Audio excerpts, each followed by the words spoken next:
Muy bien, esto parece un artista de... A ver, pues nada, espero que durante la pausa hayáis podido reflexionar y consolidar los argumentos dados en esta mesa sobre el tema del envejecimiento de la población. Y ahora cambiamos de tema, que es pues siempre relacionado, y hablaremos de fecundidad. Y lo hemos titulado la sesión de Cal que neixin infants a cada instant, que es un recuerdo a una canción de Lluís Llach, que dice Cal que neixin flors, no sé, cada instant. Y ahora pues aquí tendremos el privilegio de escuchar a Clara Cortina, que es demógrafa, y nos hablará de las razones por las cuales tenemos los hijos que tenemos, y después el doctor Barri, que ya ha anticipado un poco los temas que tratará sobre la reproducción y los problemas, y etcétera. Yo sin nada más, ya 20 minutos, Clara, gracias.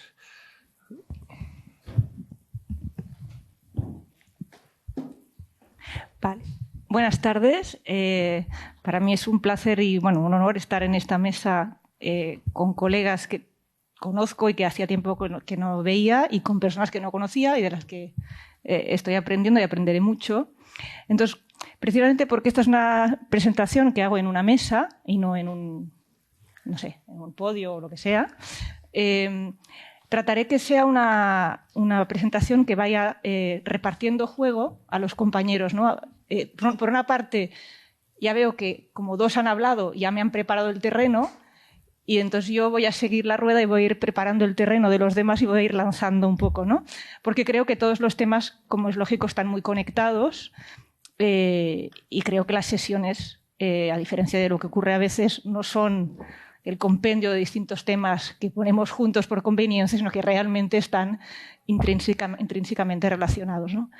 En concreto, ¿qué voy a hacer? Pues voy a tratar de resumir, para los que quizá no tienen los datos tan claros, cuáles son las características de la fecundidad en España, ¿no? Estos niveles tan bajos, ¿no?, que a todos nos suenan, exactamente cuáles son estas características, desde cuándo, etcétera. Luego voy a tratar de explicar cuáles son los factores que pueden explicar esta baja fecundidad y las diferencias del caso español con el entorno europeo, las implicaciones que tiene la fecundidad, la baja fecundidad, y por último algunas sugerencias sobre si se puede o no se puede, desde un punto de vista de la política pública, cambiar las condiciones para que los niveles de fecundidad cambien, ¿no? O no, o si realmente no está en nuestras manos, ¿no? Entonces, empezando por la caracterización, pues sí, en España tenemos menos hijos que en muchos de los países de Europa, tenemos muy pocos hijos y llevamos muchos años teniendo estos pocos hijos. Por lo tanto, si es un motivo de preocupación, en todo caso no es de alarma o de emergencia nacional, porque llevamos 30 años teniendo menos de 1,5 hijos por mujer, por lo tanto, y la sociedad no ha perecido en estos últimos 30 años.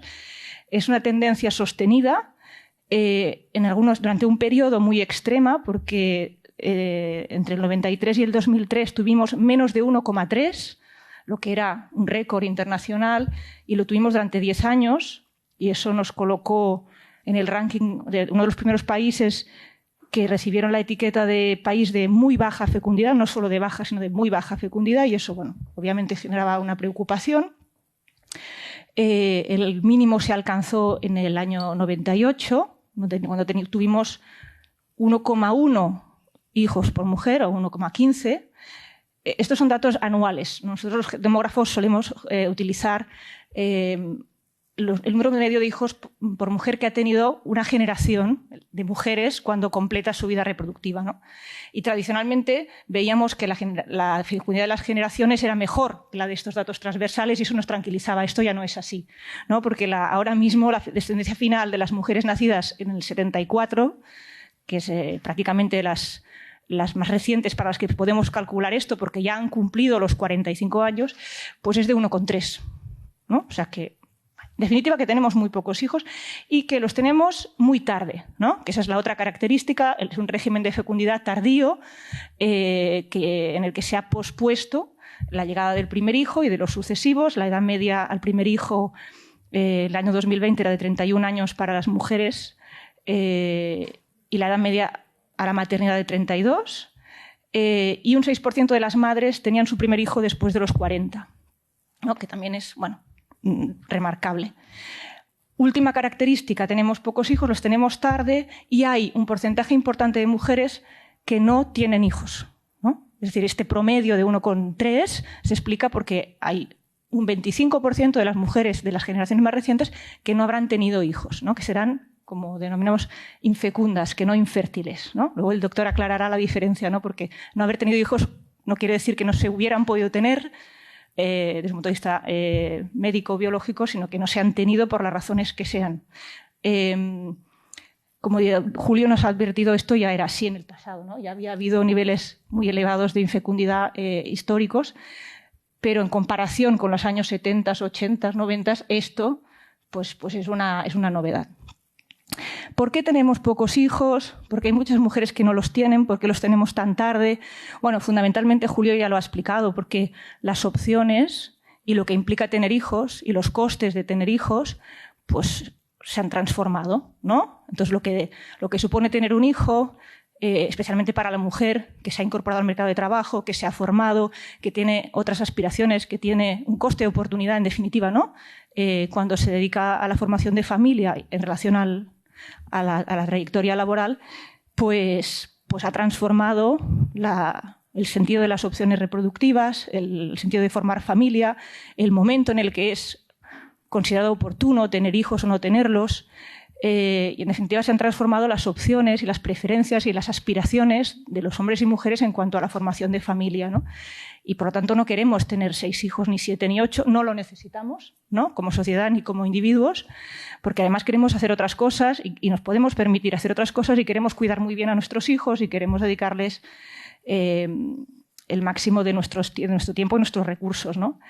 Sin embargo, sí queremos tener hijos, ¿no? Y ahí es donde está, y como decía un poco Alicia antes, cuando les preguntamos, y como decía Maite, ¿no? Cuando le preguntamos a la gente cómo quiere vivir cuando sea mayor, ¿no? Cuando le preguntamos a la gente si quiere tener hijos, nos dice que sí, y de promedio nos dice en España recientemente que quiere tener 2, ¿no? Las personas que quieren tener hijos quieren tener de promedio 2. Luego no los están teniendo, luego no toda la caída de la fecundidad se explica solo por un cambio, ¿no? En lo que cómo la gente valora el hecho de tener hijos y los costes asociados a esto y la inversión que supone, sino que hay algo más, ¿no? Por lo tanto, han cambiado las opciones relacionadas a la reproducción o a la crianza, pero lógicamente también hay una serie de obstáculos, ¿no? O de oportunidades, dificultades, que explican por qué no alcanzamos este número 2, no el necesario para garantizar la reproducción de las poblaciones, sino el que la gente expresa querer tener, ¿no? Esta familia ideal de 2 hijos, pues no alcanzamos, ¿no? Y entonces hay obstáculos que dificultan el tener el número de hijos que queremos tener, ¿no? Estos obstáculos son más que conocidos, pero tienen que ver sobre todo con la precariedad laboral, con la incertidumbre económica, con la dificultad de acceso a una vivienda, especialmente en edades jóvenes, lo cual se traduce en un retraso, ¿no? En el proceso de formación de familia, de formación de pareja y de llegada de los hijos.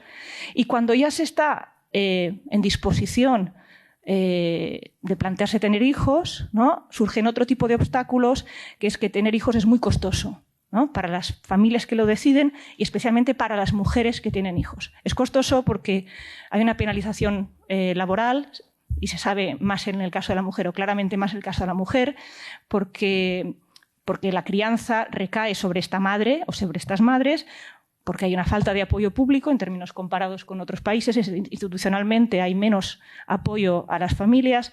La cobertura, por ejemplo, de guarderías o de cuidado de escuelas, centros de cuidado infantil pública es menor, y porque el reparto de las responsabilidades de crianza en el ámbito doméstico sigue siendo desigual y digamos, el coste recae sobre la mujer. Y esto explicaría, o digamos, los especialistas alegan que esto explicaría no tanto el que hayamos postergado la fecundidad, sino que una vez tenemos el primero nos cueste más tener el segundo, ¿no? Porque la progresión a un segundo hijo, una vez dimensionados los costes, ¿no?, derivados de haber tenido los hijos, pues hacen que, bueno, que sea más difícil embarcarse pues, una segunda vez. Y en definitiva todos estos obstáculos lo que hacen es impedir que el retraso inicial, que sería un retraso más asociado a no queremos tener los hijos pronto, porque antes tenemos que formarnos, estabilizarnos profesionalmente, conseguir la entrada de una hipoteca, etcétera, etcétera, son lo que dificultan que luego podamos recuperar el tiempo perdido, ¿no? Porque una vez ya estamos en condiciones, sigue teniendo un coste muy elevado para las familias el tener estos hijos que desearían tener. Bueno, este sería un poco un diagnóstico. Yo sé que será discutido por compañeros en la mesa, pero bueno, yo tenía que exponerlo. Por lo tanto, ¿cuál es la conclusión? La conclusión es que un nivel de baja fecundidad o de muy baja fecundidad como el que tenemos en España implica es la traducción de una frustración de proyectos reproductivos o de aspiraciones reproductivas, ¿no?, que no están siendo satisfechas. Esta es una consecuencia o una implicación primera de este régimen de baja fecundidad, ¿no? Una segunda es, y ya se ha mencionado aquí, que una baja fecundidad tiene un impacto en el número de nacimientos, no solo porque el número de nacimientos depende de los hijos que tiene la gente y de cuánta gente hay en edad de tener hijos, ¿no?, pero evidentemente es uno de los componentes que explica la caída en el número de nacimientos y, por lo tanto, sociedades con muy baja fecundidad son sociedades cuya estructura demográfica está cambiando, ¿no? Las llamaremos envejecidas o no, pero son sociedades en las que el peso relativo de los niños es menor que antes, ¿no? Entonces eso, bueno, tiene implicaciones que también serán discutidas, creo, mañana, ¿no?, en la sesión de Alicia Atseray y Pepe Fernández. Y por último hay otra implicación que he obviado hasta ahora, que es que el hecho de que estemos retrasando tanto las decisiones reproductivas implica un incremento en las dificultades para concebir de forma natural. Entonces esto lo explicarán el doctor a continuación, pero como él mismo ha mencionado, los datos de los que disponemos los demógrafos, pero veo que son coincidentes, para 2018 nos indican que el 14% de las mujeres que en el 2018 en España decían haber querido concebir un hijo habían tenido dificultades para hacerlo de forma natural, ¿no? El 14%. Esto claramente tiene que ver con el hecho de que cuando lo intentan, cuando todas estas circunstancias que ellas consideraban necesarias para intentarlo se dan, pues ya tienen una edad en la que la concepción es más difícil, ¿no? La concepción o el nacimiento. Entonces, esto implica una creciente demanda de técnicas o de tratamientos de reproducción asistida, ¿no?, que pueden venir a ser una solución para estas mujeres que han retrasado la formación familiar y que acuden a la ciencia, ¿no?, y para conseguir estos embarazos. Esta demanda, que tiene este origen sociodemográfico del que acabo de hablar, se traduce realmente en un incremento de los tratamientos, ¿no? ¿Por qué? Porque esta demanda se da en un país en el que la legislación permite el acceso a estos tratamientos, financia, aunque no totalmente, estos tratamientos por la vía pública y porque además hay una creciente aceptación social del uso de estos tratamientos. No hay un estigma, digamos, como podía haberlo habido al inicio. De modo que, efectivamente, según también la misma encuesta de fecundidad de 2018, nosotros sabemos que las mujeres nacidas en los años 70, a finales de los 70, estas de las que os decía que el 25% no habrán tenido hijos, el 10% se han sometido a tratamientos de reproducción asistida. Lo cual me parece, bueno, remarcable y consustancial a un régimen de muy baja fecundidad y tardía como es el nuestro. La gran pregunta es si el hecho de que muchas mujeres acudan a la reproducción asistida tendrá un impacto en los niveles de fecundidad, ¿no?, y se permitirá de alguna forma compensar el hecho de que socialmente estamos retrasando mucho la formación de familia, pues bueno, pues que médicamente, ¿no? O por la vía de la ciencia, bueno, pues que se nos complete. Bueno, aquí es donde yo cederé la palabra, pero nuestros datos sugieren que solo parcialmente, ¿no? Que seguirá habiendo muchas mujeres que, a pesar de intentar la reproducción asistida, no conseguirán los hijos que deseaban tener, ¿no? Y de hecho, según los cálculos, puede parecer mucho, pero solo el 6% de los nacimientos en los años recientes en España resultan de un tratamiento, ¿no? Es decir, un 10% de mujeres recurren al tratamiento, pero solo un 6% de los nacimientos son producto de un tratamiento. En definitiva, y para que no me quede sin tiempo, tengo 5 minutos, bien.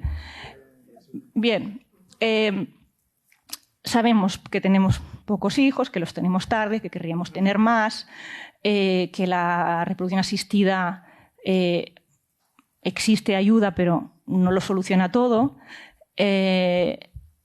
¿De qué manera podemos mejorar las condiciones para que, bueno, estas aspiraciones reproductivas sean más fáciles de satisfacer?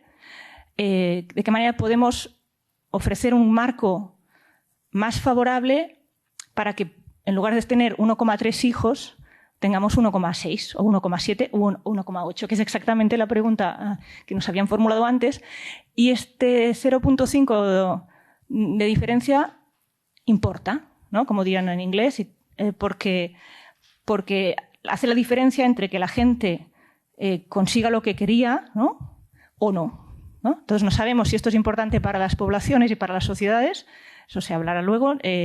Probablemente esto no nos salve los estados de bienestar o los sistemas de pensiones, no lo sé, pero sí, indiscutiblemente, tiene importancia, porque para la gente es importante luego, pues yo creo que es de interés para la política pública el considerarlo, ¿no? Citando a un trabajo de compañeras demógrafas, Teresa Castro, Teresa Martín y colegas, ellas decían que si los costes de los hijos, ¿no? Han aumentado, ¿no? Si es más costoso para las familias tener hijos, pero es un beneficio para todos el que haya hijos y hijos bien cuidados, pues que es de lógica el redistribuir estos costes, ¿no? Y que estos costes no recaigan solo en las familias y no recaigan solo en las mujeres de estas familias, ¿no?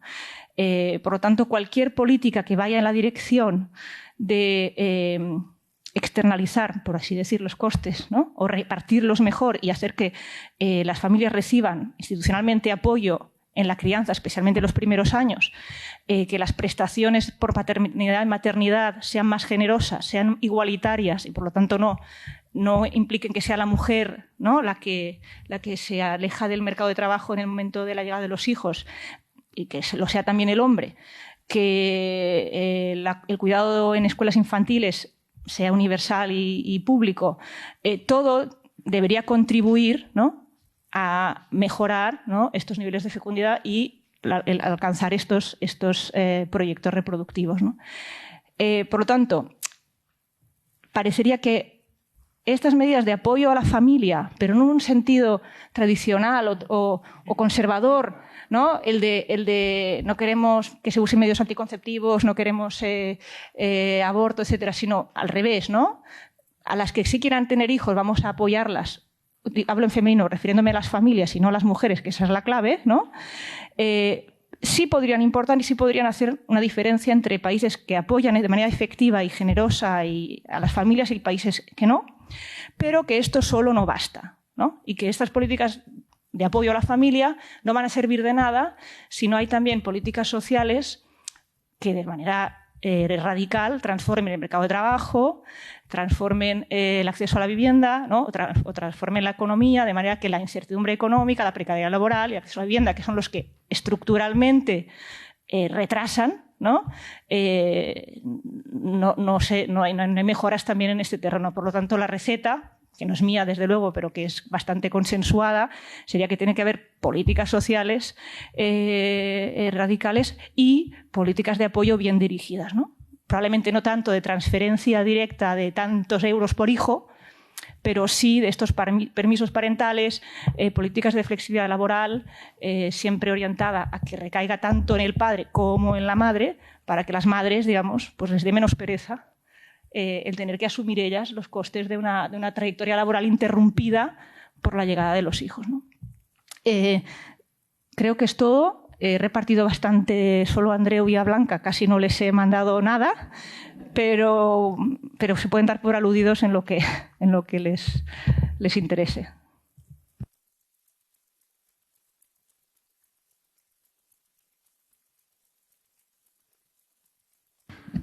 Y ahora, doctor Pere Barri, ¿se puede tener hijos a los 100 años o no? ¿A los 100 años se podrá tener hijos o no? ¿Sí? Bueno. Vamos a ponernos en una tendencia tecnicista, ¿por qué no? Puede una mujer haber congelado sus óvulos a sus 30 años, el hombre haberlos congelado un poco más tarde y a los 100 años tener un útero artificial, con lo cual no hay que recurrir a subrogación uterina, pero un útero artificial que está a la vuelta de la esquina, porque en el modelo animal, en Boston hay un grupo de investigación pediátrica que en modelo de oveja ha conseguido alargar 8 semanas fuera del útero la vida de un feto de una oveja, es decir, que en 5 o 10 años esto será una realidad, ¿no? Dejando aparte esta provocación a la que me invita Albert, yo quería daros las gracias a Josep y Albert por organizar estas 2 jornadas y esta mesa y por el privilegio que para mí representa participar en ellas y compartir y aprender de todos los compañeros de la misma.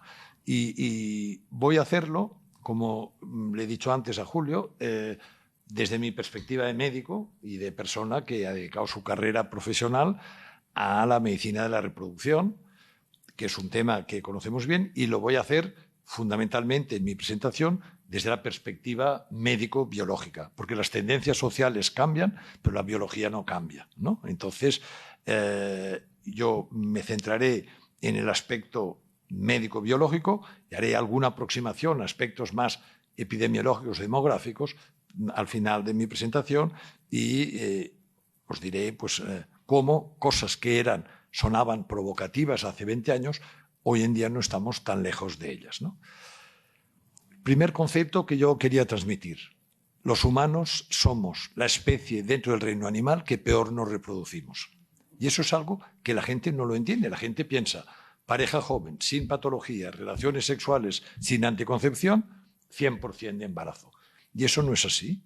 El rendimiento reproductivo que los humanos tenemos por mes, o llamémosle la fecundidad mensual, es de un 20% como máximo.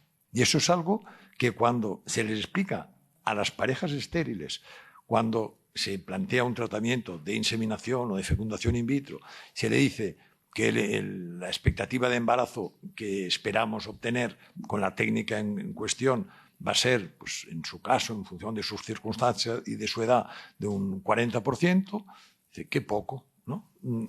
Pero no sabe que el patrón de referencia no es 100%, sino que es un 20%. Y este concepto es muy importante que la sociedad lo conozca para situarnos en un contexto de eficiencia de las técnicas que se aplican. Y eso sabemos que en el mundo hay datos de la Organización Mundial de la Salud, que hay alrededor de 80 millones de parejas que deseando tener hijos, y aquí es otro concepto, las parejas que son involuntariamente estériles, y a las que hay que dar atención. O sea, 80 millones de parejas y ya no digo que habrá países del mundo en que no hay registros, o sea que es una estimación probablemente a la baja, ¿no? Ante esta situación, evidentemente las técnicas de reproducción asistida son una solución parcial, no total, como Clara decía, y hoy en día, yo había preparado unas tablas, pero vamos a dejarlo porque hablando seguiremos el hilo de la conversación. Las técnicas de reproducción asistida, en este momento, después de 40 años, hay más de 10 millones de niños nacidos en el mundo gracias a técnicas de reproducción asistida. Y efectivamente, en el mundo occidental, entre un 5 y un 6% de los niños que nacen en nuestros hospitales han sido concebidos gracias a técnicas de reproducción asistida. Y lo que hace 40 años la gente se escondía de que estaba sometiéndose a tratamientos de fertilidad, hoy en día lo vive con toda naturalidad. Y eso es bueno. O sea, primera cosa, el rendimiento reproductivo nuestro es pobre. O sea, nos reproducimos mal. Segunda cosa importante, nos reproducimos tarde. Y ahí sabemos que hay un concepto que está por encima de las corrientes sociales, por encima del paso del tiempo, que es el envejecimiento reproductivo que afecta a la mujer, pero también al hombre. En el hombre se asocia potencia a fertilidad, y no es así, porque la fertilidad también declina, pero evidentemente el declinar es mucho más acentuado en la mujer. Y este declinar, esta pérdida reproductiva, empieza no ya al llegar a la menopausia, sino que empieza mucho antes. Y empieza en la segunda mitad de los 30, alrededor de los 37, 38 años, sabemos, y está descrito, un concepto que es el inicio de la transición perimenopáusica. Es decir, cuando la mujer empieza a bajar de forma muy marcada su fertilidad. Por dos motivos. Produce menos óvulos, porque su reserva de óvulos se va agotando, y estos óvulos son cromosómicamente anormales en un porcentaje creciente a partir de los 37-38 años.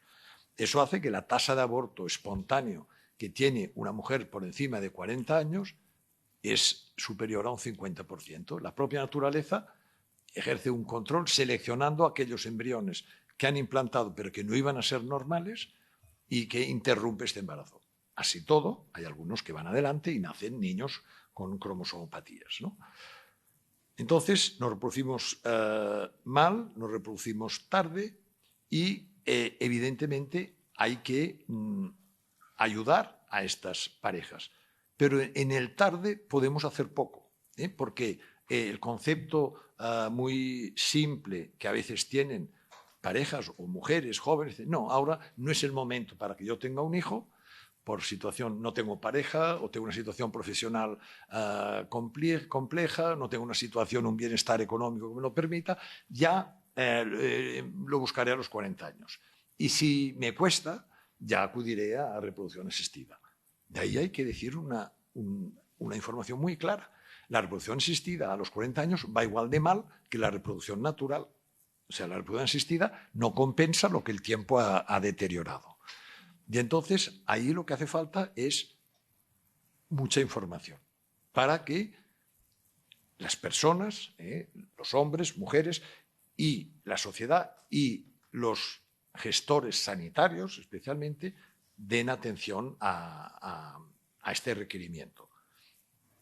Y además nos encontramos, como habéis dicho, tenemos ya en población general, no en población, este 15% de población que tiene problemas reproductivos, sino en población general, nos reproducimos tarde y la edad media de las españolas para tener el primer hijo es 32 años. Imaginaros, estamos ya muy cerca de los 36, 37 y no nos reproducimos mal, tenemos pocos hijos. Entonces, hay una gráfica que yo os enseño aquí que es muy ilustrativa, donde hay datos de Europa en el que veréis cómo se relaciona el número de hijos por mujer, aquí, con la edad a la que tienen el primer hijo.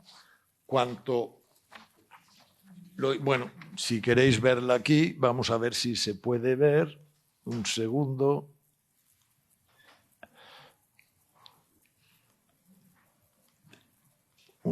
Aquí está. Aquí lo veis. Tenemos la edad media de las mujeres a la que tienen el primer hijo y en abscisas el número de hijos por mujer. Lo ideal sería estar en el cuadrado superior izquierdo, muchos hijos y muy pronto. España, en el círculo rojo este que veis a la derecha, estamos en el peor cuadrado. Pocos hijos y tarde, ¿no? Y eso es una realidad. ¿Por qué se produce este retraso en la maternidad? Pues hay cambios sociales, hay cambios en las unidades familiares, los jóvenes se unen y se casan menos, se emancipan menos y lo hacen más tarde, hay más divorcios, hay nuevos modelos de familia. Hoy en día es una realidad se plantean descendencia mujeres solas, parejas homosexuales masculinas y femeninas. Masculinas no les podemos dar solución en nuestro país, pero en países donde la subrogación está permitida es así. Y luego hay cambios económicos, hay más precariedad, hay más desempleo, hay empleo inestable, más movilidad de los empleos y menos ayudas económicas.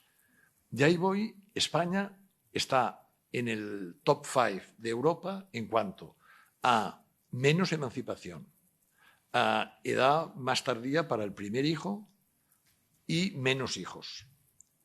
Pero también está en el top 5, no, en el top más bajo de las ayudas que se dan a la familia en función del porcentaje, por ejemplo, del PIB, comparado España con países escandinavos. España destina la mitad de su PIB, del PIB que destinan los países escandinavos, del porcentaje del PIB que destinan a la protección de la familia. Y eso, si miramos la correlación entre... Y ahí yo creo que sí que hay una influencia, ¿no? Hay unas acciones directas que ayudan a que la natalidad o el número de hijos aumente. Y vemos cómo los países que en Europa más ayudas dan a la familia, países escandinavos, Irlanda, etcétera, tienen más hijos. Esa es una cuestión. Y luego en España tenemos otro aspecto, que es que hay una población joven que emigra por temas laborales o de estudios, etcétera. Y tenemos el porcentaje de ninis, de jóvenes que ni estudian ni trabajan, de los más altos de Europa. O sea, todo esto sería lo que un periodista diría es la tormenta perfecta para lo que los provocadores, que eso Julio te encantará, generan un suicidio demográfico. Que no me gusta la expresión, pero la he visto escrita o la he visto referenciada como tal, ¿no? Y probablemente no es este el contexto. Entonces, ¿cuál es, para entrar en la parte final de mi presentación? Vamos a ayudar a estas parejas. Yo creo que lo primero sería hacer prevención. Prevención sería primaria y secundaria. Primaria informando bien, informando que la reproducción asistida a los 40 años no le va a solucionar su problema. Informando, dando en lo posible, y eso es más teórico que real, pero facilitando las condiciones socioeconómicas para que las parejas tengan hijos antes. Que tengan un acceso, si tienen que ir a reproducción asistida, tengan un acceso a la sanidad pública adecuado, porque igual que tú has dicho, Maite, en la atención a la tercera edad, en reproducción asistida, el 80% de la actividad se lleva a cabo en el sector privado en nuestro país y las listas de espera en el sector público son largas y eso habría que mirarlo, y ofreciendo otro tipo de prevención que es informando sobre la posibilidad de preservación de fertilidad. Y eso sí que es una alternativa real y que tiene una repercusión real, ¿no? Es decir, una mujer que no va a poder plantearse un embarazo hasta sus 40 años, es mejor que congele sus óvulos a los 33, 34 y que estos óvulos, el estar congelados, la intemporalidad no les va a afectar del tiempo que estén congelados y que los va a poder utilizar si quiere, cuando ella quiera, si no ha conseguido un embarazo de forma natural. Porque, fijaros, y esto es otra tabla que yo os quería enseñar, que es muy evidente, que es de lo mal que va la reproducción asistida en edades avanzadas. Aquí vemos cómo el costo que tiene el tener un niño a través de técnicas de reproducción asistida en función de la tasa de gestación por ciclo. Sabemos que la tasa de gestación por ciclo, la tasa de niño vivo con sus propios óvulos en una mujer, por ejemplo, de 43 años, está entre un 1 y un 1,5%. Estaría aquí. El costo medio, en media, de datos, este es un estudio de Gadro Somigliana en Italia, sería de 500.000 euros. O sea, es un cálculo teórico, pero el número de ciclos de fecundación in vitro que tendría que hacer esta mujer de 43 años con sus propios óvulos para tener un niño vivo en casa estaría de media en este nivel. Es decir, y luego otra cosa, que es los efectos secundarios de la fecundación in vitro, como son los embarazos múltiples. Eso es una patología generada por nosotros, por los médicos, y que nosotros le levantamos la mano y lo advertimos a la Administración que presten atención a este fenómeno, que es controlable, que es limitable, que en Estados Unidos representó hace 7 años la atención a estos nacidos, y esta es una publicación del New England, una publicación relevante, 1.300 millones de euros en un año, la atención a los prematuros nacidos derivados de embarazos múltiples, ¿no? Es decir, tenemos mucho camino, mucho trabajo a hacer, y trabajo del que se va a ver los resultados de forma muy clara. Y para acabar, dos mensajes. Uno, que es, por ejemplo, en los medios en Inglaterra decían los 40 de hoy son los nuevos 20. Es decir, no pasa nada, el mundo ha cambiado. Hoy en día la reproducción high-tech permite que una mujer de 40 años, desde el punto de vista reproductivo, se comporte como una mujer de 20 años. Y esto no es real, se está vendiendo algo que no es real. Aunque la mujer de 40 años luzca muy joven, esté muy en forma, se cuide, coma muy bien, tome muchas vitaminas, es igual. La biología es la biología, ¿no? Y acabo con algo que me llamó en su momento la atención y que en este momento, que han pasado prácticamente 20 años, era un editorial de El Economist, que es una publicación muy equilibrada de mucho tiempo, que hablaba sobre genética. Y decía, la genética es el destino, y acababa diciendo, perfecto, y entonces decía, durante una cena en el año 2025, fijaros, esto está publicado abril 2001, 2025 está a la vuelta de la esquina. Su anfitriona le recomienda los tomates que reducen el colesterol. Estamos tomando alimentos que ya bajan el colesterol y lo anuncian y con toda la difusión. Su vecino gay le explica cómo le va a su clon, llamaré hijo o hermano, en el parvulario. Eso no es real, porque la clonación en humanos no funciona. Le cuentan el dinero que han pagado los Smith, que son otros vecinos, para que su próxima hija tenga los ojos azules y le apasione la música. Esto tampoco es real, porque estos riesgos, estos rasgos físicos son poligénicos, no van identificados a un gen determinado en que podamos incidir. Pero bueno, era proveedor. Y lo que sí es real, dice, los titulares de noticias en la televisión comunican que la edad de jubilación se ha fijado a los 95 años. Hoy en día se está hablando de ir alargando la edad de jubilación. Y vuelvo donde estábamos con Maite, el transhumanismo, el poshumanismo de llevar la expectativa de vida a 150 años. Evidentemente, si vamos a vivir 150, vamos a trabajar hasta los 95. Esos son los puntos que yo quería aportar al debate, y simplemente deciros algo que Einstein decía en el 45, decía ya que vivimos una gran época con gran riqueza de medios y confusión de objetivos.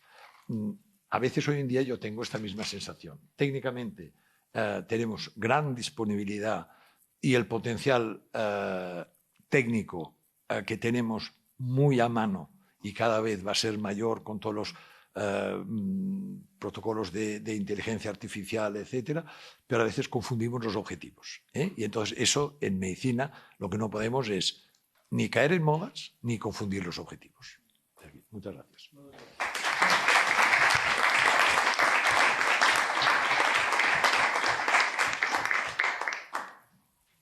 ¿Quién quiere empezar? No miro a nadie.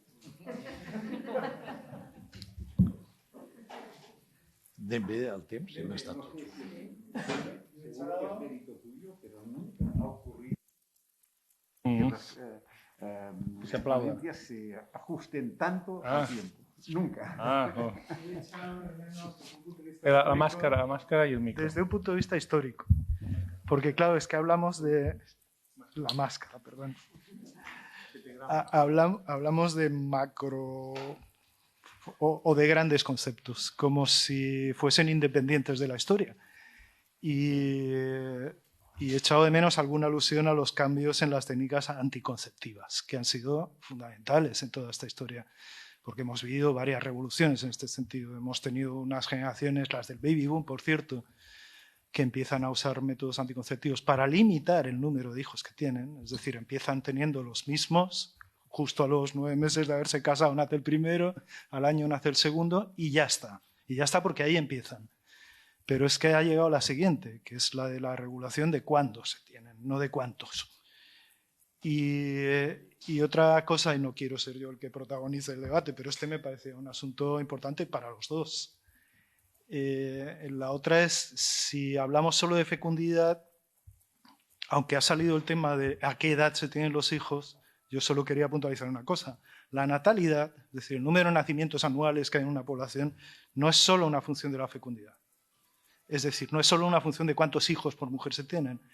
Ese otro factor, el a qué edad se tienen, también influye, y esto es algo que generalmente no se es consciente, ¿no? Parece que lo importante es si se tienen 1,4 o 5.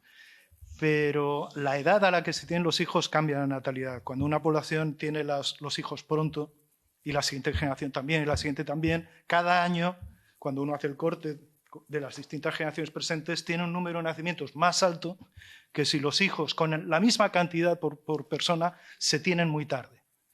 Y en efecto, lo habéis comentado los dos, es que España es un país muy tardío en su fecundidad. Julio, tienes razón. Fíjate que en una de las tablas que yo tenía, el único aspecto positivo de retrasar la maternidad, yo decía, la revolución de los métodos anticonceptivos, permitiendo retrasarla con garantía médica y luego permitiendo separar sexualidad y fertilidad, que este es un logro del siglo pasado ya, pero que no podemos perder, evidentemente.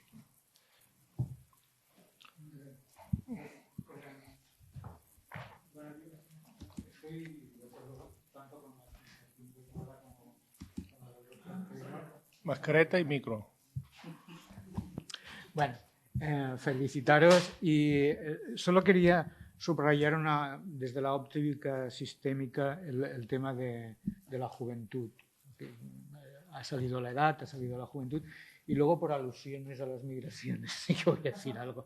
Pero vamos a ver. El correlato a la revolución reproductiva y al alargamiento de la longevidad es el alargamiento de la juventud.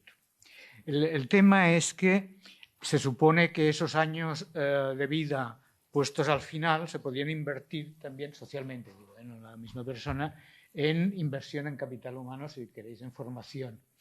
El problema es la competencia entre la vida profesional y la vida familiar. Esa es una, es decir, porque ese tiempo es muy corto, es muy intenso y sobre todo eso va a caer sobre las mujeres, es decir, y ahí sí que hay una asimetría en los calendarios de hombres y mujeres. Ese es el problema. Eso traducido en políticas, para mí por lo menos, quiere decir que no voy a decir más, pero tan importante es la política de asentamiento de los jóvenes en el mercado de trabajo, es decir, acabar con la precarización, como la de conciliación de vida familiar y laboral, para las mujeres también, las jóvenes, ¿no? Más que políticas natalistas que promuevan el tener hijos, o políticas que empiecen solo para aquellos que ya son una familia constituida, ¿no? La segunda cuestión es, olvídese de las migraciones.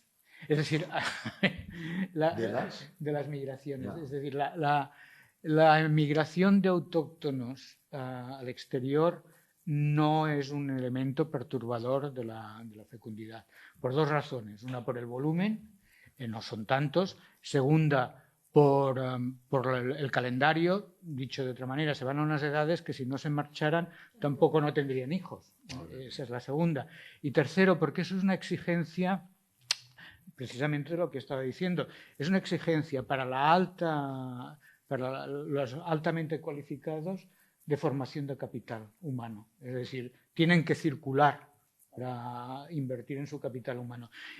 Y si queremos ser optimistas, eso lo que hace es incrementar las familias transnacionales con un poco de suerte, pero no sé si la fecundidad, las familias transnacionales sí. Y nada más, solo estas dos cosas. ¿Queréis reaccionar o Alicia vols contribuir? ¿No? ¿Me habías pedido la palabra? Sí. No.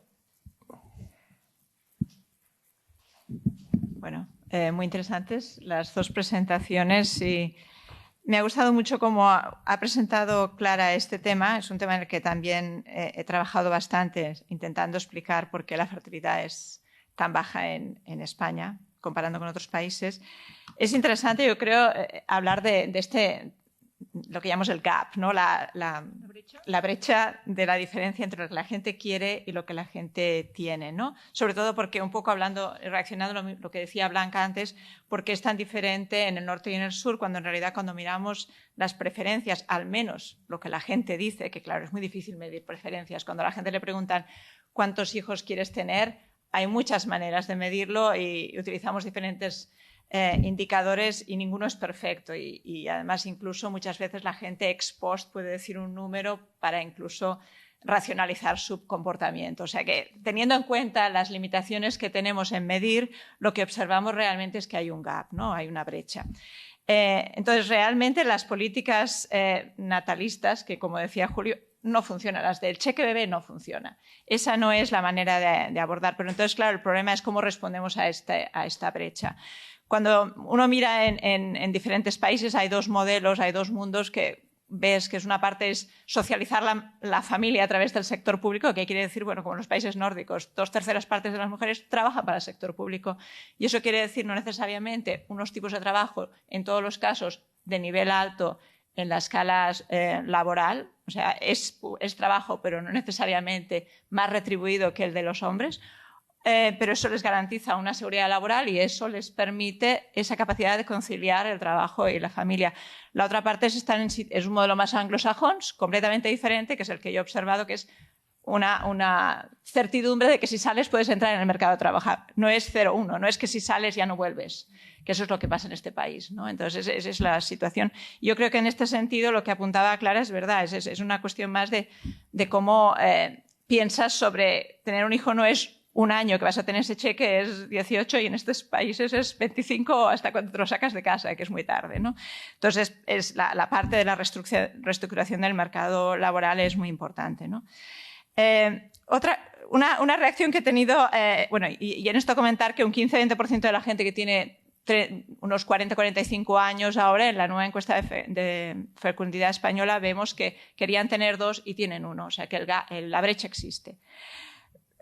Una pregunta y una reacción a la presentación del doctor Barry. Me ha asustado lo del útero artificial. He pensado en Matrix. En el principio de la película de Matrix, que están todos esos úteros artificiales y van saliendo los niños, ¿no? Llegará un momento que tengo un hijo que hace inteligencia artificial y digo, esas máquinas se van a poner a hacer esos Matrix y la verdad es que me asusta mucho porque uno piensa que un padre y una madre bueno, una familia es lo que un hijo necesita y no un útero artificial en el sentido Matrix, ¿no? Pero bueno, ese es donde vamos. No, era una broma. Es que he pensado en esa imagen, no sé si la recordáis, al principio de la película es eso que van saliendo, ¿no? Pero un poco girando alrededor de este tema, ¿no? A mí la idea de congelar, y eso lo comentábamos a la hora de comer, ¿no? Por una banda, yo creo que es bueno y es un recurso que se presenta con la tecnología actual, pero eso lleva a dos cosas que yo veo como problemáticas, ¿no? Es una solución y es lo que diríamos un seguro. La gente tiene ese seguro y lo puedes tener. Pero bueno, hay algunas empresas, ahora por ejemplo en Silicon Valley, lo comentaba a la hora de comer, que cuando tú vas como una mujer y vas a ser contratada con estos salarios, te dicen muy bien, pero te ofrecemos gratuitamente congelar tus óvulos. ¿Qué quiere decir eso? Te están indicando que pobre de ti que se te ocurra tener un hijo de aquí 2 o 3 años porque te vamos a pagar un pastón, pero bueno, es que nos vas a fastidiar si tienes un hijo. Entonces, ¿qué quiere decir eso? Eso tiene una implicación sobre la expectativa de cuál es la trayectoria laboral de la mujer, ¿no? Entonces, eso se soluciona cambiando cómo pensamos en la mujer trabajadora y cómo adaptamos el mercado laboral para la mujer, o si no, los estás llevando a esa solución que, bueno, no es fácil la solución, pero lo quiero poner sobre la mesa. Y la otra cosa también es la edad de crianza, ¿no? Biológicamente hemos cambiado hasta cierto punto. No hemos cambiado porque el reloj biológico no ha cambiado y seguimos siendo en un momento nuestros óvulos empiezan a envejecer. Gracias a la alimentación y el ejercicio, a los 40 quizá tenemos más ánimos de lo que teníamos a los 20, pero bueno, llega un momento que también ser una madre más mayor es más cansado que ser una madre más joven. Por otro lado, tienes más recursos económicos, entonces hay un poco la balanza. Una cosa es la energía física y la otra es el recurso económico que aporta. Entonces, mi pregunta más abierta es, ¿hay una edad mejor o peor para criar hijos, ¿no? Y eso va un poco ligado a esto de los óvulos. Gracias, Alicia. Yo, primero, la referencia a la ectogénesis, que como concepto ya existía y que hoy en día la tecnología en el modelo animal parece que se está desarrollando. Evidentemente que esto no es ciencia ficción, pero es algo que se sale por completo de lo que es una práctica clínica. Pero sí hay que decir que la alternativa que tienen hoy en día mujeres, por ejemplo, que han nacido sin útero, o que este útero se les ha extirpado por un tumor y que hoy en día solo tienen recurso a la subrogación uterina en países donde la ley del país lo permite, con las implicaciones éticas que eso puede comportar. Evidentemente, si el útero artificial fuera una alternativa eficaz y segura, tendríamos que tener un debate muy profundo acerca de la utilización de esta tecnología.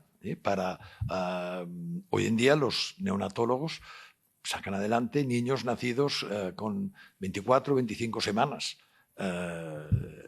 Nosotros en el laboratorio cultivamos embriones sin ninguna dificultad hasta los 15 días podría llevarse al límite, ¿no?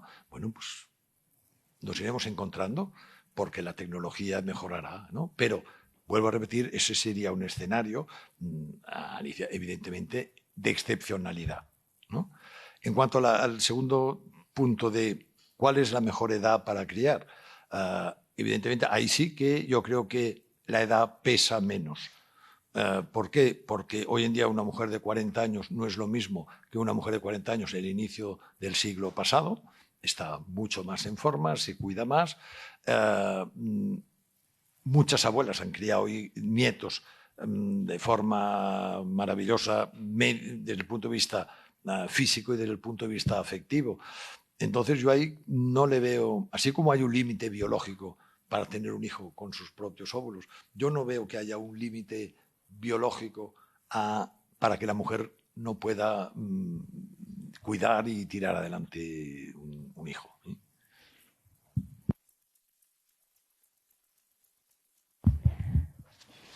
No, yo solo querría, bueno, un poco en complemento a lo que, o quizá he sido yo misma la que he sugerido, pero querría insistir en que cuando hablamos de fecundidad no deberíamos pensar solo en mujeres, es decir, o en madres, ¿no? O en futuras madres, que indiscutiblemente son las que van a gestar, bueno, y por eso hablábamos de reproducción asistida, o las que tienen dificultades para concebir.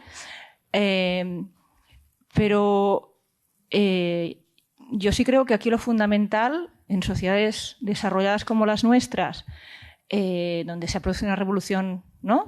de género, digamos, del papel que la mujer tiene en la sociedad, en parte el hecho de que tengamos pocos hijos tiene que ver en que no hemos alcanzado una igualdad de género plena, ¿no?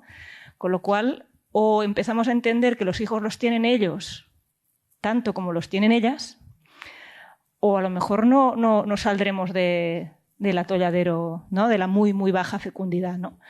Entonces, hasta que la mujer no perciba que el coste que lo tendrá en su trayectoria laboral es equivalente o parecido al que tendrá su compañero, y eso efectivamente, bueno, hay modelos distintos, ¿no? De avanzar hacia aquí, ¿no? Pues yo creo que lo tenemos mal.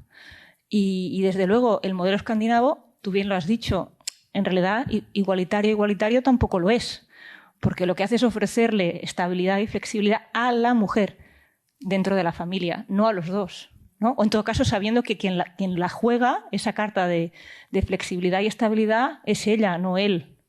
como pasa aquí con los permisos, ¿no? Es decir, aquí siempre el riesgo está en que hemos querido mejorar los niveles de fecundidad por la vía de ofrecerle protección a la mujer, ¿no? Permitirle que se ausente del mercado de trabajo mientras tiene la baja, luego con excedencias posteriores, etcétera.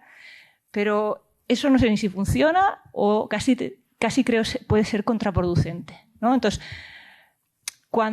yo creo que el objetivo, que bueno, todo el mundo coincide, ¿no? Pero yo cada vez lo veo más claro, es que hasta que no sea muy mayoritario el modelo de corresponsabilidad, yo creo que la fecundidad seguirá siendo baja. O por lo menos en mujeres que tengan aspiraciones profesionales, que son la inmensa mayoría en nuestro país, ¿no? Aspiraciones o necesidades de estar en el mercado de trabajo de forma continuada y con objetivos, igual que ellos, vaya, no sé. Clara, y reforzando lo que tú dices en cuanto a la importancia de la edad también en el hombre, que probablemente no repercute tanto en la fecundidad, es decir, el poder de fecundación de los espermatozoides de un hombre de 80 años pues se mantiene, pero sin la calidad reproductiva. Es decir, hay cada vez más publicaciones que asocian a mayores trastornos de espectro autista y de trastornos mentales tipo esquizofrenia en niños nacidos de padres de edad avanzada. Y cuando digo avanzada es por encima de los 50 años.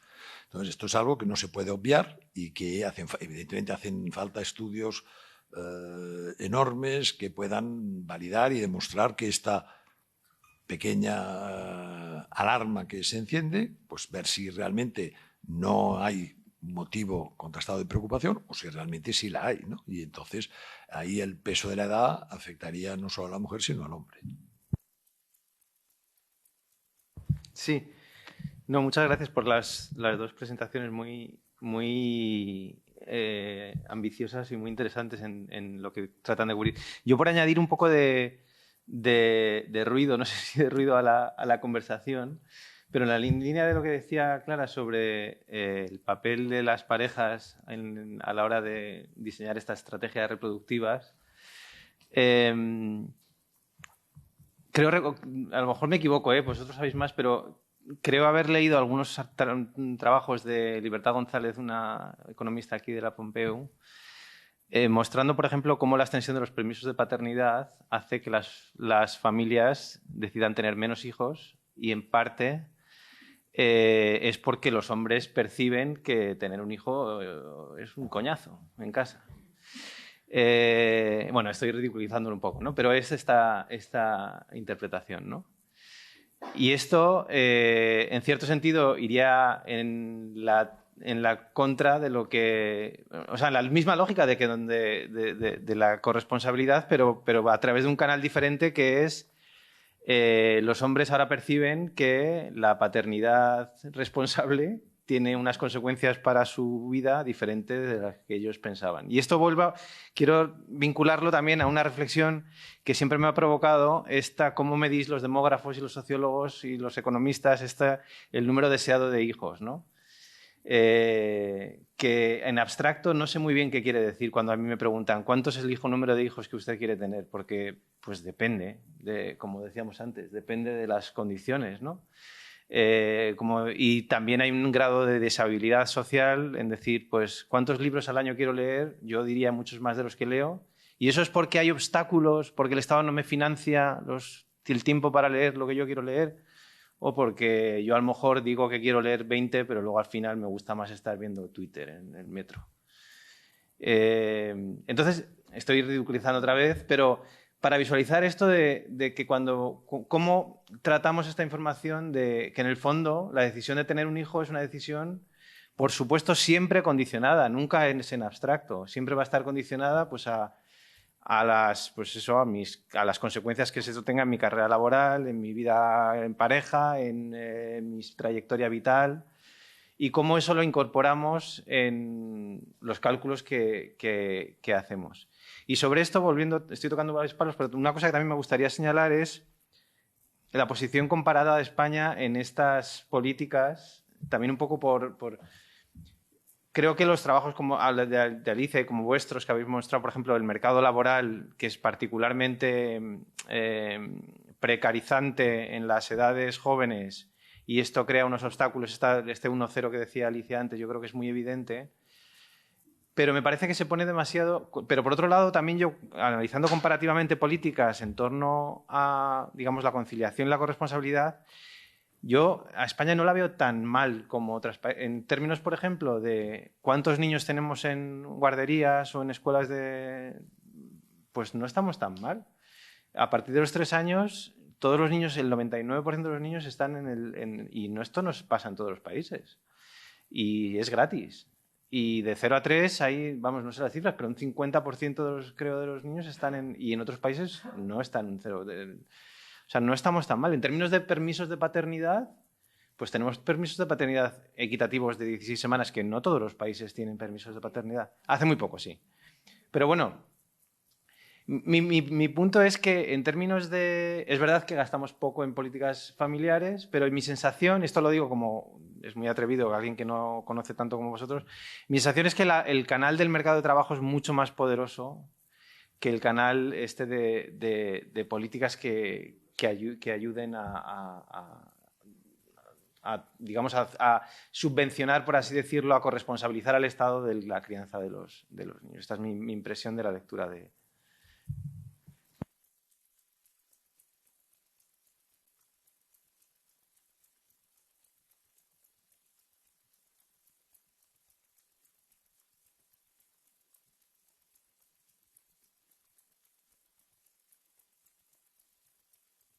En esta provocación que tú estás planteando, pensaba qué papel puede tener esta altísima exigencia de la crianza a día de hoy, ¿no? Que estábamos comentando también un poco en la comida, ¿no?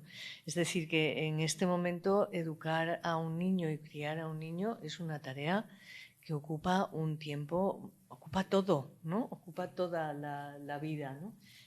Hasta tal punto que, por ejemplo, el papel de los abuelos cuidadores, por volver a lo mío, ¿no?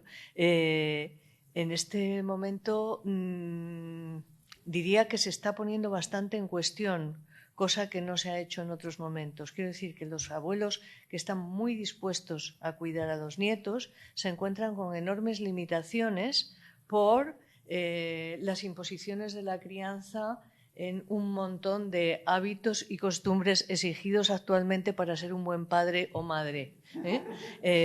Yo, claro, debe ser que estoy en edad de ser abuela, entonces me quedo con la boca abierta, francamente, porque me he encontrado a gente que ha tenido que decir a sus hijos, perdona, pero mirad, aquí tenéis, sois 3 hermanos, se han criado divinamente, no les ha pasado a nadie, entonces, ¿por qué tú no dejas que yo cuide a tu hijo de 5 a 8, porque tú tienes que trabajar, ¿no? Quiero decir que esto se está generando una cultura de una súper exigencia elitista también una vez más y de excepcionalidad en lo que es el cuidado de los niños, que tiene, hombre, yo creo que tiene una faceta amplia de cierta naturalidad y sobre todo de conducta cabal, ¿no?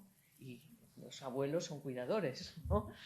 Pues digo si esto podría tener también alguna influencia. Sí, yo en el programa consto como socióloga, pero de origen soy antropóloga. Así que haré la pregunta en esta dirección. Porque cuando hablamos o intentamos explicar esa diferencia de décimas, que si lo miramos desde una perspectiva histórica puede parecer poco relevante, pero comparativa entre países lo es, sobre todo en términos de lo que explicaba Clara, ¿no? De la deseabilidad no cumplida. Siempre hablamos de la diferencia en las políticas sociales. Perdoneu. Siempre hablamos de la diferencia en las políticas sociales, de un tipo o de otro, pero pocas veces hablamos de las diferencias culturales. Y podemos pensar que Europa es una y que somos todos, en términos demográficos, seguramente el comportamiento es similar, sobre todo si lo comparamos con África. Pero las diferencias culturales que tienen que ver en cómo percibimos qué quiere decir tener hijos, qué es ser buena madre, qué es ser abuelos o qué es no serlo, todo esto difiere sustancialmente. Yo tengo media vida en Holanda y la manera como se percibe el tener hijos en Holanda es muy distinta. Y sobre todo, yo diría, la manera como se percibe qué es ser buena madre en Holanda es radicalmente distinta. Obviamente ahí deberíamos distinguir entre clases sociales, pero en la misma clase social en los dos países se percibe de una manera muy distinta. Y de ahí, por ejemplo, el tema de las guarderías, que es otra cuestión. No sé cómo se llama a guardería en los términos de ahora, ¿no? En catalán es escola bressol, para no decir un término que ya es de antes y no toca, ¿no? Puesto que no los llevamos para que los guarden. Pero bueno, jardín de infancia. Escuela infantil, exacto. Pues ahí hay escuelas infantiles. Es verdad que si tienes un buen sueldo las tienes que pagar y te puede costar 1.000 euros por niño. Pero también es verdad que la mayoría de madres no están dispuestas a llevar a sus hijos más que 2 o 3 días. Y no solo porque ellas no lo deseen, sino porque como madre, llevar a tu hijo más de 2 o 3 días al jardín de infancia es muy mal visto. Entonces yo me pregunto, claro, como demógrafos y como politólogos, yo también soy politóloga a posteriori, claro, nos fijamos en las políticas y en el papel, como decías tú, del Estado, ¿no? Pero es que más allá del papel del Estado hay esa parte cultural, que es una cultura además que nos fija, sino que va cambiando. Ese ser buena madre en Holanda es algo relativamente reciente, ¿no? Que tiene que ver con esta hipermaternidad, hiperpaternidad, ¿no? Pero bueno, ahí es más hipermaternidad que hiper, porque ellos nos reducen la jornada laboral a 3 días la semana, con todo lo que esto implica. Entonces, quería preguntaros en esta dirección, ¿qué papel creéis que tiene? Yo quería responderos, bueno, no sé si todo, pero algunas cosas, ¿no? La primera, perdón, porque tengo un pendiente incompatible con mascarilla y no me había dado cuenta. La primera es una respuesta a la pregunta que formulaba Pepe. Es decir, somos capaces de... ¿en qué medida los deseos, ¿no? El deseo de tener hijos se produce o no en un marco determinado de opciones, ¿no? Y de incentivos y de costes, ¿no? ¿O no? Pues sí, indiscutiblemente sí, ¿no? Las decisiones las tomamos en función de las opciones que tenemos, de lo que calibramos, de lo que no son abstractos en un marco. Entonces, yo creo que todo lo que contribuye a que este marco cambie, sí potencialmente puede cambiar los comportamientos o el número de hijos que acabas teniendo, ¿no? Habrá cambios menores y habrá cambios sustanciales, pero yo sí creo que el marco importa, ¿no? Y en este marco podemos incorporar también cuestiones de construcción social del rol, ¿no? De maternal o de maternidad o de paternidad. Y a mí me parece que este es un tema que a mí me preocupa desde hace mucho, que es el tema de la maternidad intensiva o de la figura de una madre que se autoexige, ¿no? Extraordinariamente por encima de sus posibilidades en realidad, y que la veo o la pensaba hoy como una derivada última de lo que nos ha contado Julio, ¿no? Es decir, nos ha contado algo que es muy bonito, que es cómo como sociedad hemos podido permitirnos el cuidar mejor a nuestros hijos, esto en una visión histórica de largo recorrido, y eso es positivo y yo creo que nadie, ¿no? En eso nadie te puede discutir esto, que es un logro que como sociedades podamos cuidar mejor a nuestros hijos, bueno, cuidar mejor en general y también a nuestros hijos, pero a lo mejor se nos ha ido un poco y ahora no es que los queramos cuidar mejor, es que los queremos cuidar, bueno, no sé, archimejor, o sea, algo que está fuera de nuestro alcance verdaderamente. Bueno, eso también, claro, a costa de nuestra propia salud, que eso también sale, pero sobre todo, y ese es el gran tema, es que mientras que el primer proceso histórico de podemos permitirnos cuidar mejor a nuestros hijos vino asociado, aparejado o vehiculado a través de la emancipación de la mujer, ¿no? O, en fin, de que la mujer tuviera menos carga familiar y, por lo tanto, fuera más libre en su toma de decisiones, etc. Esta otra deriva de ahora va en el sentido contrario. Es totalmente tradicionalizadora del rol de la mujer, que opta por salirse del mercado para cuidar bien. Y eso, vamos, yo lo percibo extraordinariamente a mi alrededor. Aquí ya no estoy hablando tanto como demógrafa, pero sí hay estudios, ¿no? Más cualitativos sobre cómo está cambiando. Claro, a lo mejor ante esta deriva, por mucho que nosotros aboguemos por la corresponsabilidad y el papel del hombre, a lo mejor es que esta va a ser rechazada, ¿no? Por esta madre que se construye sobre sí misma y que, no lo sé, pero bueno, es un tema efectivamente que aquí está interfiriendo.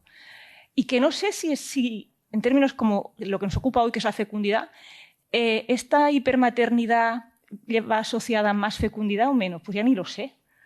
Es una buena pregunta, no sé. Bueno.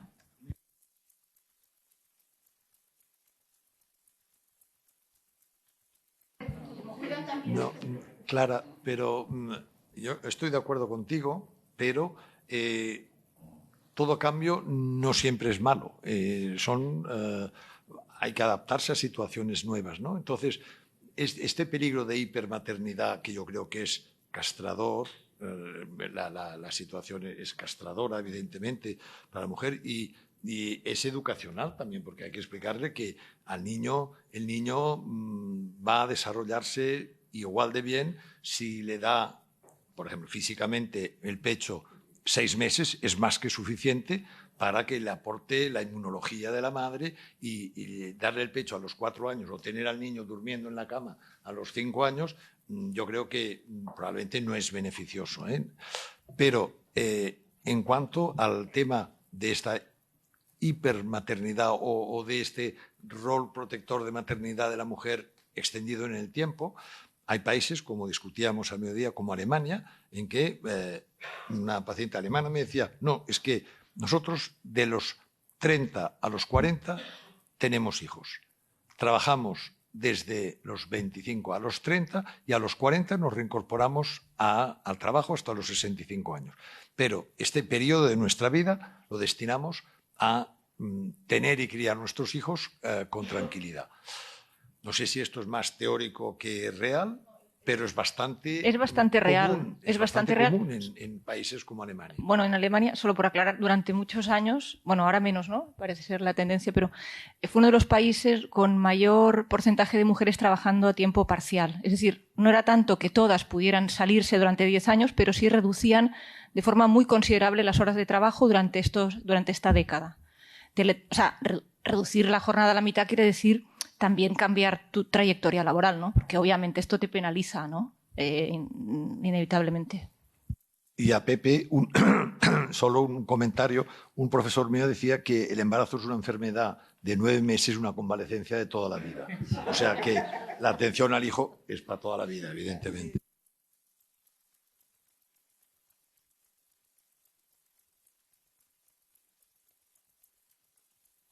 Preguntas, en fin, aprovechando la información que vosotros tenéis y que yo no tengo. Bueno, la primera en parte empalma con lo que ha planteado Blanca antes, que es, en fin, me choca cada vez que veo que España e Italia son los dos países europeos que van más cerca en estas tasas de natalidad y de retraso en la emancipación, ¿no?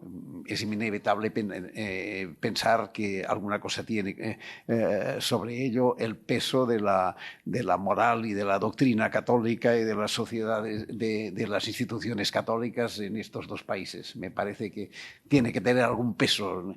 Pero al mismo tiempo me gustaría saber, porque por lo que he oído, incluso alguna vez me comentaste tú, estas tasas están también en algunos países asiáticos, del tipo de Corea del Sur y de bueno, China era más impositiva, ¿no? Pero y de Japón, ¿no? La comparación es interesante, ofrece y esta sería la primera pregunta, ¿no? La segunda era sobre esta cuestión que a mí me parece claro de lo que se quiere y lo que se tiene, que parece que es el elemento central. ¿Cuántos hijos querrías y cuántos vas a tener? Claro, aquí hay esta paradoja, ¿no? Cuando las mujeres estaban mucho más obligadas, es decir, no tenían opción, era moralmente inaceptable que no pudiesen tener hijos y se las señalaba o se daba por hecho que no podían, o se las consideraba como unas susceptibles de toda sospecha, pues probablemente tenían los que ahora dirían que querían tener pero no tienen. Y entonces en aquel momento seguramente que no los querían tener, los tenían por imposición, ¿no? Bueno, aquí hay una paradoja que me parece interesante, ¿no? Y la tercera cuestión es más, cuando has dicho una cosa, que los humanos somos la especie que peor nos reproducimos, ¿hay que atribuirlo fundamentalmente a la dimensión cultural, a la capacidad, o es que tenemos defecto de origen biológico, digamos? Biológicamente somos distintos. De entrada, tenemos una reproducción monofetal. O sea, normalmente tenemos solo un hijo y en un 1% de los casos podemos tener un gemelar, ¿no? Pero no más. Y otras especies se reproducen de forma polifetal, ¿no? Y los perros pues, tienen 6, 7 y tal, ¿no? Pero luego, biológicamente, nuestro rendimiento en cuanto a la tasa de fecundación de los humanos es de un 60%, no es del 100%. Y no conocemos, en los veterinarios a veces hacemos estudios comparados y no hay tasas de esterilidad como en los humanos es de un 15%, en el modelo animal es impensable, o sea, no, son muy pocos, o sea que seguro que biológicamente somos distintos.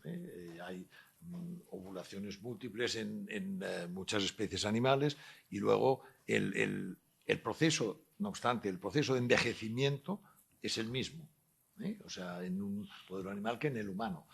Pero biológicamente nuestro rendimiento es peor.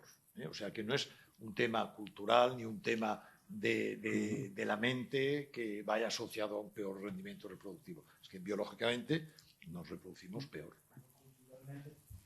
Perdón, culturalmente también, porque el potencial de hijos que puede tener una mujer, si no hay freno, si estás... En su momento hubo un proyecto norteamericano que estudió la transición de la fecundidad en Europa y para obtener un punto de referencia utilizaron la fecundidad de una secta parecida a los Amish, los uteritas, que tenían 12 hijos por mujer de promedio.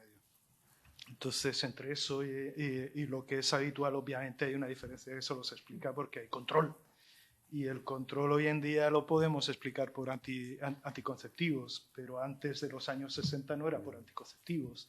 Había regulación, obviamente, no se tenían todos los hijos que Dios te quería enviar. Y la regulación era social, era quién se casa y a qué edad se casa. El matrimonio era muy tardío y había muchas personas, sobre todo muchas mujeres, la soltería femenina era realmente bastante alta, y muchísimas mujeres que no se podían casar, porque todo eso estaba regulado socialmente por sus familias, o sea, no eran las mujeres las que decidían con quién se casaban siquiera, y mucho menos a qué edad. Esto lo decidía otra gente por ellas, ¿no? Esto ha cambiado mucho también,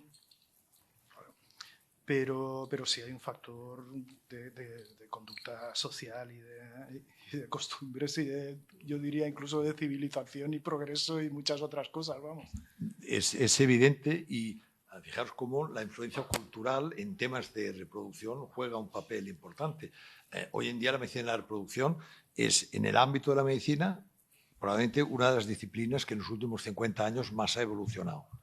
Porque hemos podido estudiar cosas directamente en el laboratorio que antes era imposible. Lo veíamos en dibujos, en los libros de texto y nada más, ¿no? Aquí en Cataluña, antes la medicina de la reproducción era alquimia pura, era curanderismo. En Cataluña tenemos un histórico al que hay que hacer mención, que es el santuario de Núria. Las parejas estériles, clásicamente, se les mandaba a Núria. En el santuario de Núria hay un confesionario con una olla de cobre en la que la mujer estéril iba y metía la cabeza. Y el marido tocaba una campana tantas veces como hijos quería tener. No, esto es real, tengo una diapositiva, siento no haberla traído, pero se ve y eso es así, o sea, era curanderismo puro, porque ya me dirás tú qué efecto podía tener esto en cuanto al rendimiento, a la eficacia, ¿no? Yo, como estamos ya llegando al final, quería hacer una pregunta a los dos. Es porque todavía hay gente que quiere tener alguno de hijo. Es decir, ¿qué hace que... ¿Cuál es la razón que la gente acuda 40 años sin hijos y inviertan todo este dinero y y muchas veces, aunque has dicho que es un proceso natural, es un proceso muchas veces muy frustrante, ¿no?, para las mujeres, porque no se quedan a la primera y tal. ¿Qué les empuja o qué empuja todavía a la gente a tener hijos? Una parte puede ser cultural, pero yo creo que hay un sentimiento muy real y muy ancestral y muy humano de tener hijos. Las parejas que no tienen hijos lo viven mal. Ya no es un tema cultural, que lo era, recordar todo, cómo se estigmatizaba a la mujer que no tenía hijos, ¿no? Hoy en día esta presión social yo creo que es menor. Pero el sentimiento, la forma como lo vive la pareja que tiene un problema de reproducción, de verdad, y nosotros que lo vivimos en nuestra actividad clínica diaria, es muy fuerte. O sea, no es un deseo de capricho, no es una cuestión de socialmente lo normal es que una pareja que vive juntos tenga hijos, pues yo si no tengo lo voy a vivir mal. No, yo creo que hay una voluntad, hay un sentimiento muy íntimo, muy profundo, tanto en el hombre como en la mujer, ¿eh? Y la prueba la tienes en que aquellas parejas que tienen que recurrir a donación de gametos, a donación de semen o a donación de óvulos, tienen, a pesar de que consiguen el embarazo y compensan su deseo de hijo, pero tienen un duelo genético que es muy profundo, ¿eh? Entonces, yo creo que el deseo de tener un hijo no es cultural, yo creo que es real, ¿eh? Bueno, la pregunta de por qué seguimos queriendo tener hijos va en la línea de, ¿no?, preguntas tipo las de Maite, ¿no?, ¿pero queremos vivir 100 años? ¿Queremos tener hijos? Yo no sé si es algo ancestral o instintivo, no tengo ni idea. Más bien pienso que, aunque lo sea, como siempre respondemos los sociólogos, habrá quizá una base instintiva, no lo sé, pero hay una construcción social clarísima, ¿no? Entonces, de lo que hemos estado hablando aquí es de cómo ha cambiado lo que significa tener hijos, ¿no? El cómo se vive la experiencia de tener hijos, los motivos por qué se tienen estos hijos. Yo creo que seguimos queriendo tener hijos porque es un acto de libertad, ¿no?, porque sabemos que los vamos a poder criar como queramos, porque criándolos también vamos a ser más... Bueno, es una decisión. Es decir, yo sí creo que son... que